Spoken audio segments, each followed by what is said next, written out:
Comme une lueur d'espoir dans un paysage social bien morne, la STIB, gros employeur, a besoin de bras et de cerveaux. Pourquoi pas ceux dont Caterpillar annonce vouloir se séparer? C'est clair que chez Caterpillar, il y a des profils qui nous intéressent. Nous, on cherche des électromécaniciens, on cherche des ouvriers techniques. On en a besoin, on en recrute. Et donc, c'est évident que ces profils-là nous intéressent et qu'on encourage les travailleurs de Caterpillar qui veulent retrouver du boulot à postuler à la STIB. La STIB qui va aussi contacter AXA. Ce n'est pas la première fois qu'elle se montre proactive dans ce genre de situation. Dans le passé, on a eu des démarches similaires.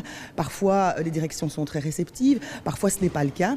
On a un très bel exemple qui est celui de Sabena Technics, où nous avons eu une collaboration vraiment efficace avec la direction de Sabena Technics à l'époque et où nous avons pu recruter pas mal de travailleurs de chez Sabena Technics qui travaillent toujours aujourd'hui dans nos ateliers à la STIB. Ils sont une vingtaine de Bruxellois à travailler directement pour Caterpillar. Actiris active pour eux sa cellule d'outplacement. Combien d'autres travaillent à Bruxelles pour des enseignes américaines, avec le risque qu'un jour, un ordre venu de bien loin décide de leur avenir?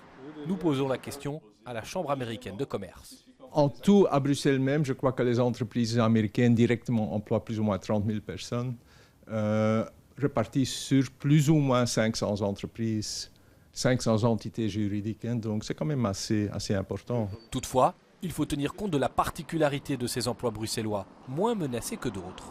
Les grandes entreprises bruxelloises qui viennent de l'étranger sont en général des centres de marketing et de vente. Ils sont ici pour vendre leurs produits et donc ils n'ont pas de raison de pouvoir se délocaliser. Ils vont peut-être diminuer quelque peu leur emploi parce qu'ils ont des gains de productivité, mais voir disparaître ces gros ensembles est beaucoup plus faible. Des éléments qui confirment le rôle de poumon économique de Bruxelles, bien au-delà de ses propres frontières.